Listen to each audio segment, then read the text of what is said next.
할렐루야. 오늘 말씀을 통해서 우리 모두 하나님의 은혜를 뜨겁게 만날 수 있기를 축복합니다. 오늘부터 대림절이에요. 본격적으로 성탄절기가 시작되는 겁니다. 대림절이라고 하는 말씀은 오시는 분을 기다리는 절기다라는 뜻이에요. 어둠 속에서 빛이 오듯, 혼란 속에서 구원의 약속이 찾아오시듯 우리의 삶 속에서 예수 그리스도께서 우리에게 오심을 기다리며 그 은혜를 사모하는 절기입니다. 이 성탄절 장식 중에서 가장 중요한 게 뭘까 생각해 봤는데 빛인 것 같습니다. 이 베들레헴의 별, 어둠 속에서 환하게 밝혀주시는 그 천사들의 영광, 그 어둠을 뚫고 오신 이 참빛 예수 그리스도. 그래서 이 성탄절기에 반짝이는 불빛으로 장식하는 것은 단순히 예쁘고 아름답기 때문에 그렇게 장식하시는 것이 아니라 어두운 곳에 빛으로 오신 그 예수님을 상징하는 것입니다. 그래서 이 대림절에는 촛불을, 보라색 촛불을 하나씩 더 켜가면서 손꼽아 예수님을 기다리는 겁니다. 이 대림절 첫 주에 저는 이사야서의 말씀을 들고 나왔어요. 이사야는 어떤 사람인가? 이사야는 기원전 8세기경에 남유다에서 활동했던 예언자입니다. 예수님이 오시기 한 800년 전에 활동했던 예언자예요. 근데 그때 이미 메시아를 선포했던 예언자예요. 그러니까 800년 전부터 이스라엘 백성들은 메시아를 기다렸다는 겁니다. 언제나 그랬지만 이 이사야의 시대에도 참 어둡고 힘든 시대였습니다. 정치적으로도 불안했고요. 그 옆에 강대국 아시리아가 막 크게 성장하면서 주변국, 특별히 이스라엘을 계속 압박해 왔습니다. 영적으로도 이스라엘 백성들이 하나님을 떠나서 우상을 섬기면서 그야말로 죄인의 시대가 되었습니다. 겉으로는 제사와 절기를 지키는 것 같았지만, 그래서 성전을 들락날락하고 있었지만 마음은 이미 하나님과 멀어졌던 시대였어요. 그럴 때 하나님께서 이사야를 선지자로 불러주셨습니다. 그리고 이사야서가 굉장히 길잖아요. 근데 이사야가 선포한 메시지를 크게 두 가지로 나눌 수 있습니다. 하나는 심판의 메시지예요. 이제 어둠이 올 것이다, 심판이 올 것이다 라고 하는 말씀입니다. 또 하나는 회복과 소망의 메시지입니다. 이제 빛이 비칠 것이다 라고 하는 메시지입니다. 그렇게 이사야서는요, 전체적으로 보면 빛과 어둠을 계속 오고 가고 있습니다. 하나님을 떠난 백성의 현실을 드러내기도 함과 동시에 또한 하나님이 구원하실 그 계획, 구원의 빛을 보여주시고 계십니다. 일단 이사야서 1장을 여러분들이 읽어본다면 1장은 심판의 메시지로 시작해요. 백성들이 하나님의 곁을 떠났다, 정의가 무너졌다, 이제 예배는 형식이 되었고 도시는 멸망하기 직전이라고 하는 것을 경고합니다. 어둠의 현실들을 고발하는 거예요. 그런데 그 다음 장 2장을 시작하자마자 하나님은 이사야를 통해서 빛의 환상, 미래에 대한 소망, 하나님 나라의 비전을 보여주고 계십니다. 그래서 오늘 말씀을 통해서 우리는 빛이 되신 예수님을 우리가 어떻게 맞이할 것인가, 어떻게 빛과 함께 동행할 것인가 하는 말씀을 생각해 보려고 합니다. 자, 2절 말씀 읽어보겠습니다. 말일에 여호와의 전의 산이 모든 산 꼭대기에 굳게 설 것이요 모든 작은 산 위에 뛰어나리니 만방이 그리로 모여들 것이라.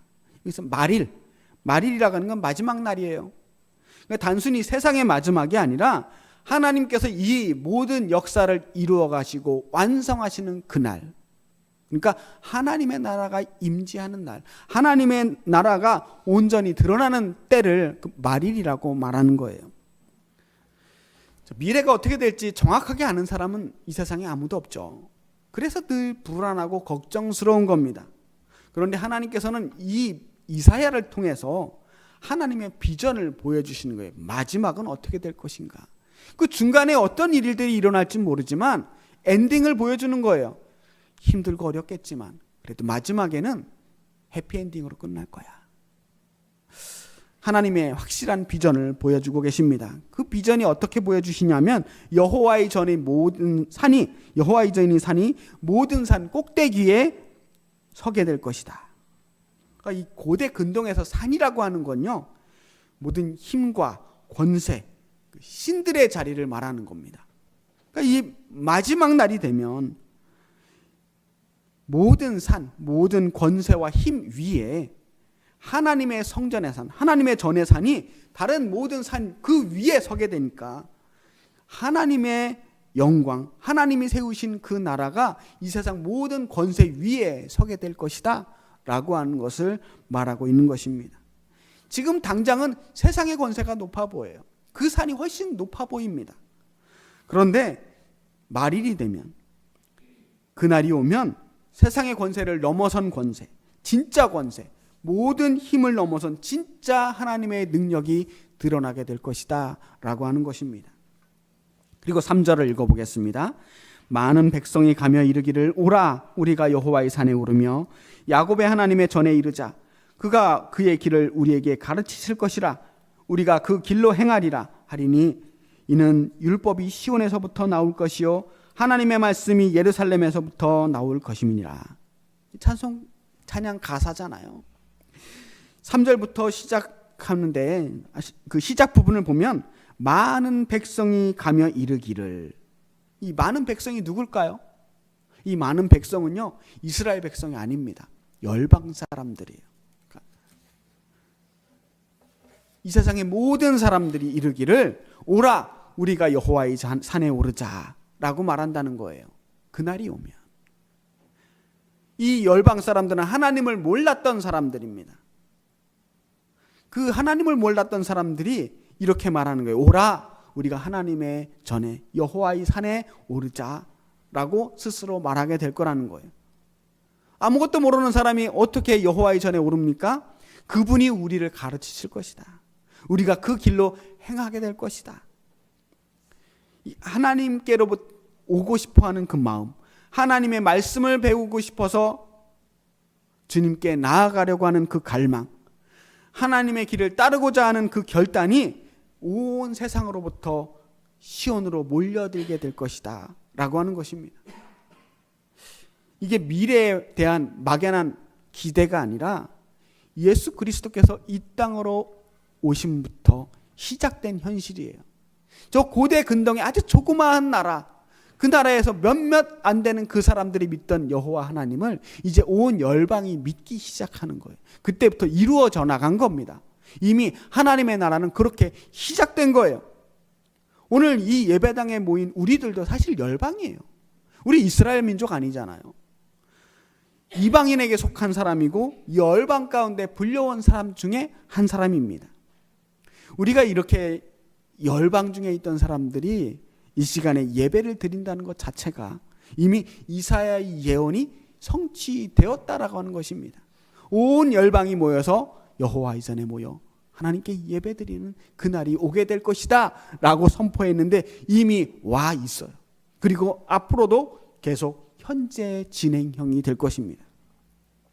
자, 4절은 이사야 2장의 가장 핵심되는 구절이고 또 가장 유명한 구절이기도 합니다. 자, 4절 말씀 우리 한 목소리를 읽어볼까요? 그가 열방 사이에 판단하시며 많은 백성을 판결하시리니 무리가 그들이 칼을 쳐서 보습을 만들고 그들이 창을 쳐서 낫을 만들 것이며 이 나라와 저 나라가 다시는 칼을 들고 서로 치지 아니하며 다시는 전쟁을 연습하지 아니하리라. 아멘. 그가 열방 사이에 판단하실 것이다. 하나님께서 그 열방 사이 모든 세계에 일어나는 그 모든 일들을 판단하게 되실 거라는 겁니다. 전쟁의 이유가 뭐예요? 다 서로 자기가 옳다고 생각하기 때문에 전쟁하는 거예요. 내가 맞고 상대방이 틀렸기 때문에 싸움을 하는 겁니다.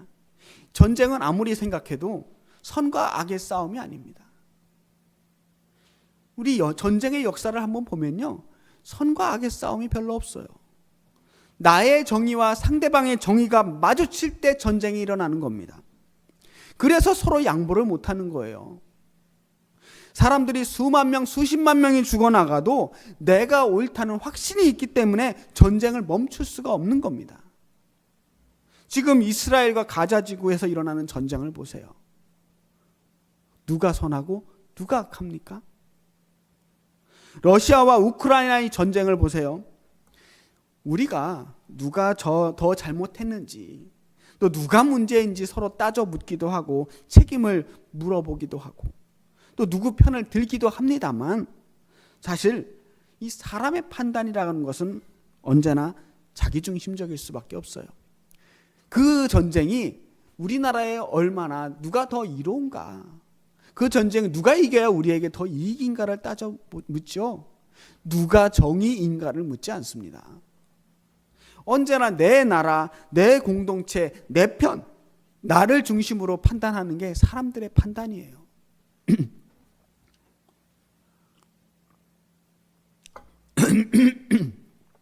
그런데 하나님께서 하시는 판단은 다르다는 것입니다. 하나님의 판단은 우리의 이익과 우리의 입장을 뛰어넘는 판단이에요.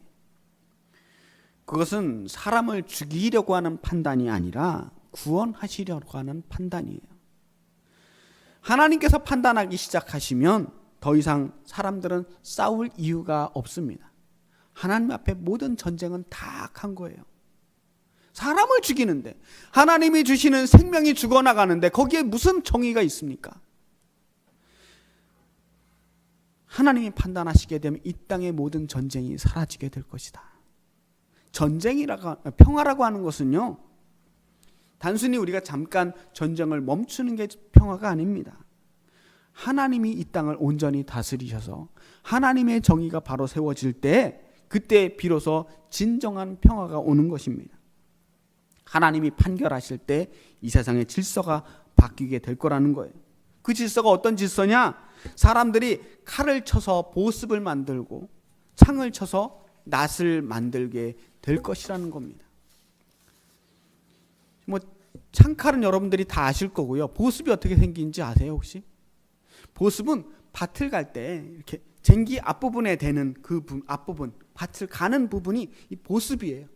나무로만 하면은 잘 안 갈리니까 거기다 쇠를 대거든요. 그걸 보습이라고 말합니다. 낫은 곡식을 벨 때 쓰는 농기구예요. 잘 알겠지만. 자, 전쟁의 도구, 칼과 창이 농사의 도구가 되었습니다. 보습과 낫이 되는 거예요. 파괴와 살인의 도구가 생명과 생존의 도구가 되는 것입니다. 하나님께서 통치하시게 되면 우리를 망가뜨리고 우리를 해치던 것들이 오히려 우리를 살리는 것들로 변화되는 것입니다.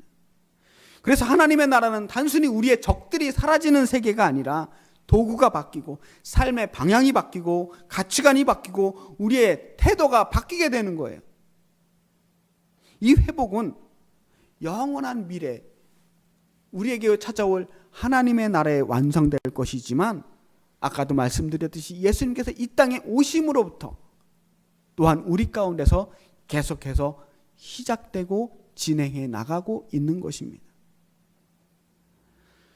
그러니까 하나님의 나라는 오실 것이고 또한 이미 와 있고 그 하나님의 나라를 향하여 계속 진행해 나가고 있다는 것입니다.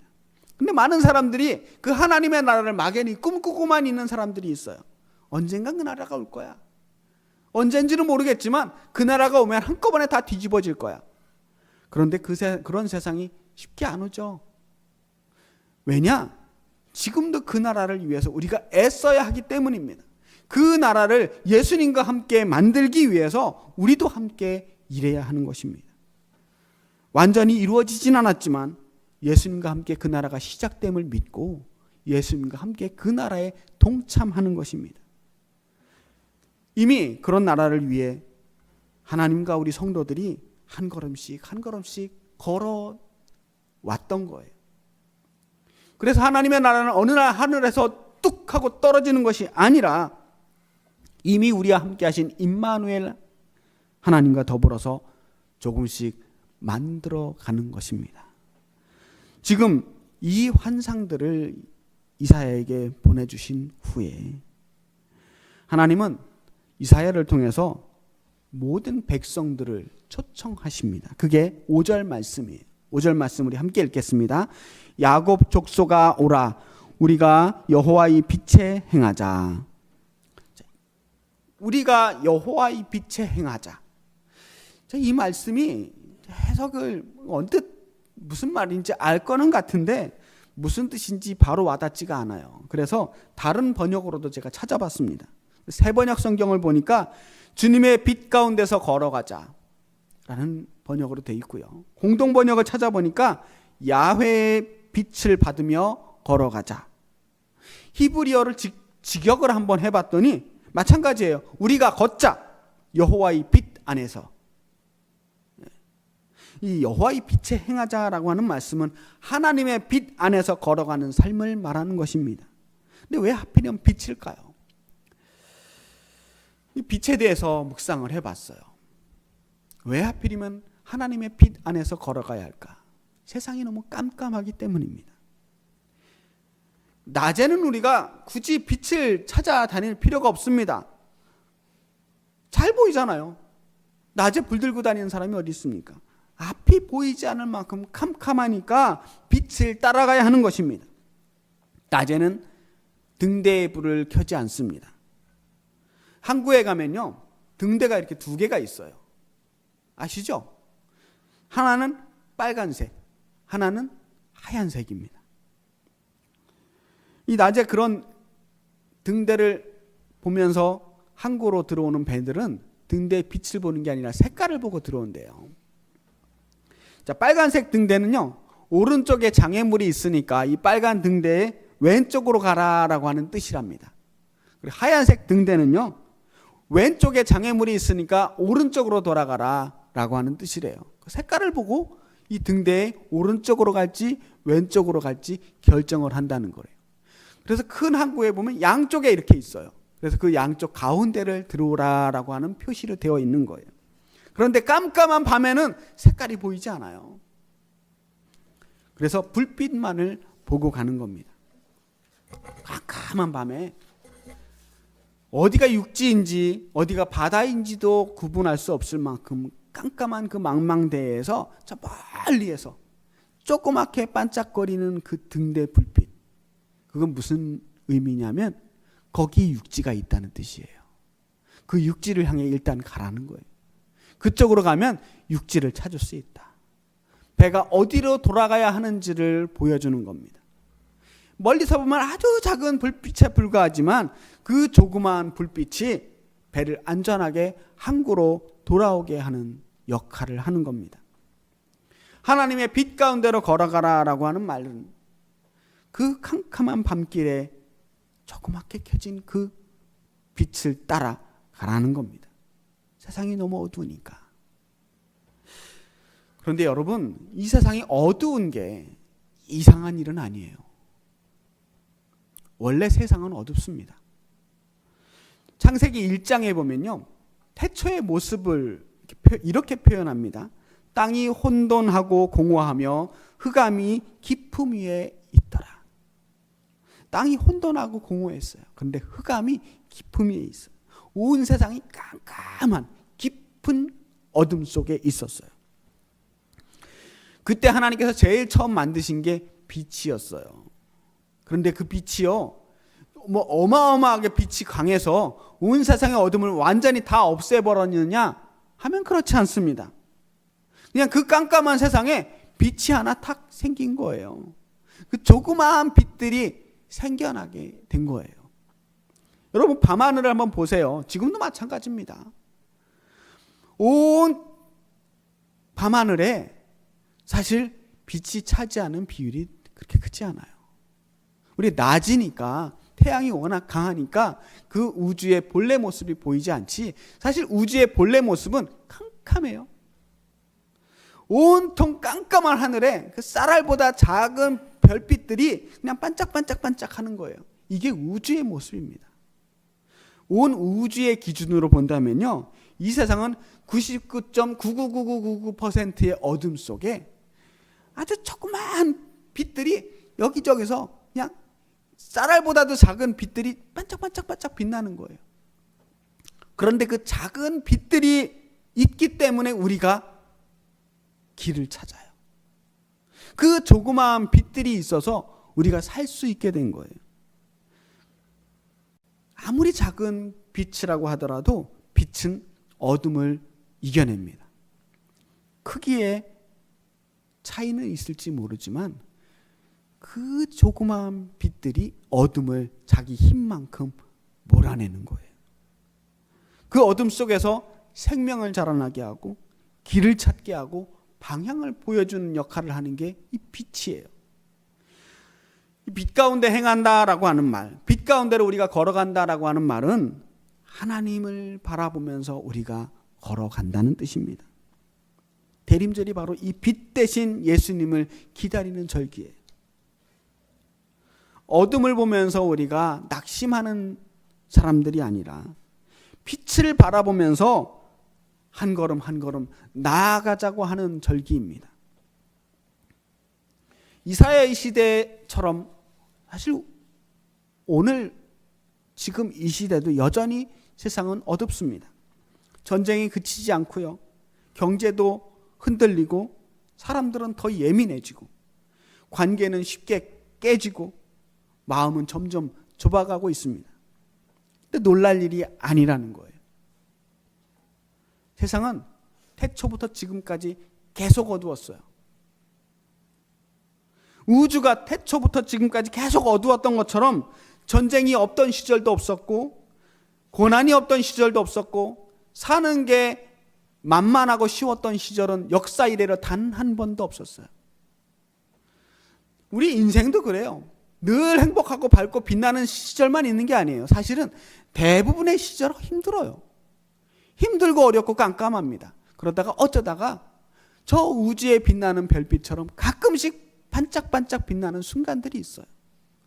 그 빛나는 순간들이 우리를 겨우겨우 살게 만드는 거예요. 그 찰나와도 같이 반짝거리는 순간 덕분에 우리가 긴 어둠을 이겨낼 수 있는 겁니다. 세상이 어둡다고 우리 마음까지 다 어두워질 필요는 없어요. 밤길이 깜깜하다고 어차피 깜깜한데 뭐 앞이 보이지 않으니 그냥 눈 감고 걸어가야겠다 라고 하는 사람은 없잖아요.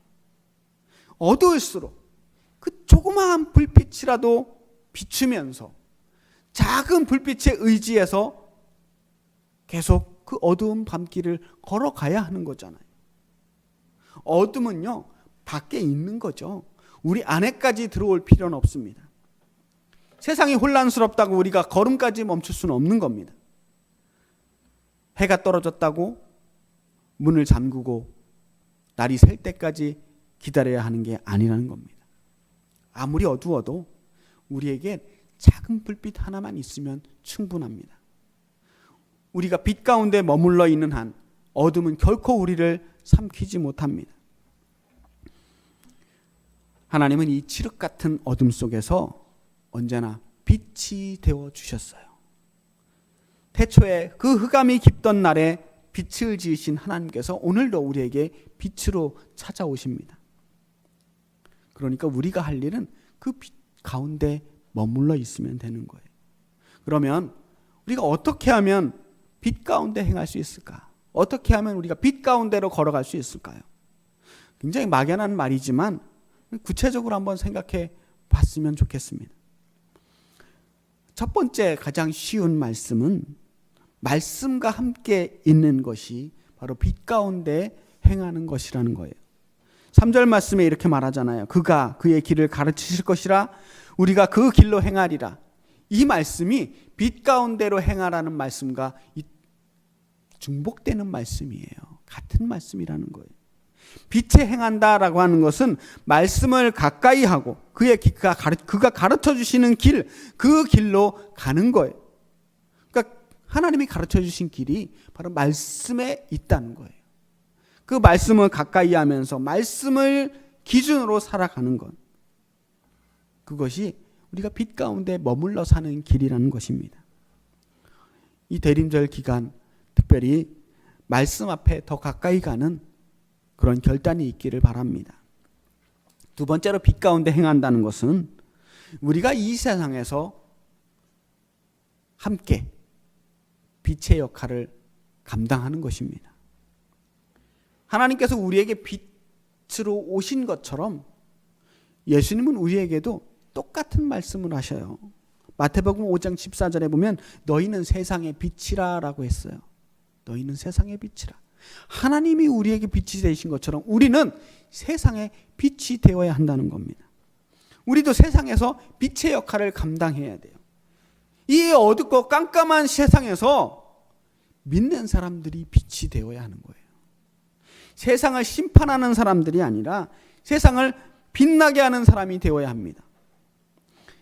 칼과 창을 농기구로 만들듯이 폭력과 다툼이 있는 곳에서 화해와 생명의 빛이 되는 사람이 되어야 합니다. 사람을 정죄하고 죽이는데 앞장서는 것이 아니라 살리는데 우리가 사용되어야 하는 것입니다. 저는 기독교인들의 가장 나쁜 해악이 뭐냐? 그건 정죄하는 일이라고 생각합니다.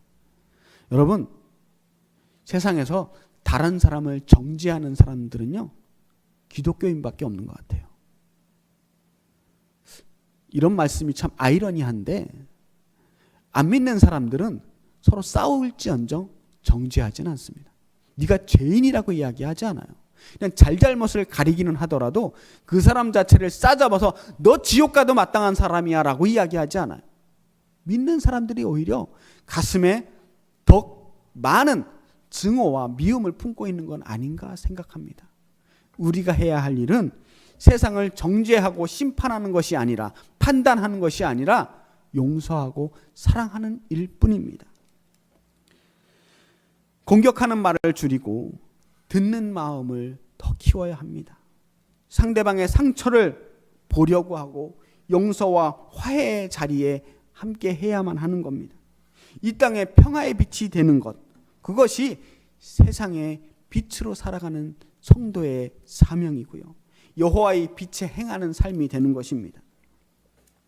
자, 하나님께서 이사야를 통해서 보여주시려고 하는 이 빛의 세상은요, 우리를 향한 구원의 약속입니다.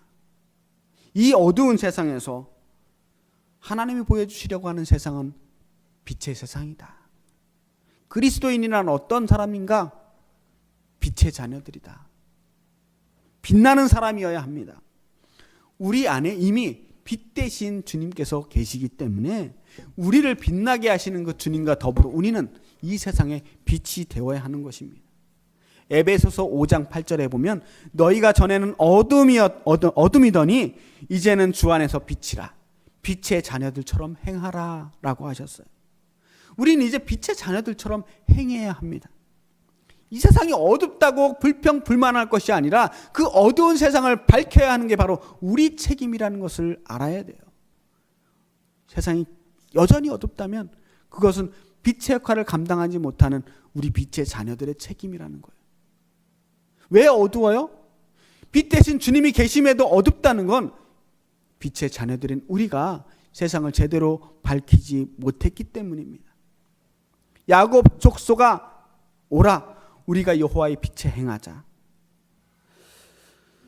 이 대림절 동안 우리의 시선이 어둠만을 바라보는 것이 아니라 빛 대신 예수 그리스도께 향하기를 축복합니다. 이 예수님의 빛에 우리의 삶에 초점을 맞추면 그 빛이 우리에게 찾아오셔서 우리를 환하게 만들 뿐만 아니라 우리를 통해서 우리 모든 주변에 우리의 가정과 우리의 삶의 터전과 우리의 이웃들까지도 그 빛이 번져 나가게 될 것입니다. 오늘도 예수님은 우리에게 빛으로 찾아오셨습니다. 그분은 우리의 삶의 방향을 다시 찾아주시는 길이 되시고, 마음이 깜깜해질 때 희망이 되어주시고, 넘어졌을 때 다시 일어나는 힘이 되어주십니다. 이 대림절은 그래서 어둠을 바라보며 낙심하는 시간이 아니라 빛을 바라보며 다시 걸음을 옮기는 시간입니다. 예수님은 어둠 속에 오신 참 빛이십니다. 그 빛이 세상에 비추었고 빛은 지금 우리 안에서도 빛나고 있습니다. 그러니 오늘도 여호와의 빛 가운데에서 걸어가시기를 축복합니다. 그 빛이 여러분 마음뿐만 아니라 여러분의 주변의 모든 세상을 비추게 하시기 바랍니다. 그리고 이 대림절 첫째 주 어둠을 두려워하는 것이 아니라 빛 대신 예수 그리스도를 향한 그 걸음을 힘차게 걸어가는 저와 여러분이 되시길 주님의 이름으로 축원합니다. 기도하겠습니다. 빛 대신 주님을 찬양합니다. 빛으로 오신 예수님을 기다립니다. 우리를 빛나게 하시는 예수님께서 우리를 통하여 온 세상을 빛나게 하여 주시옵소서. 예수 그리스도의 이름으로 기도합니다. 아멘.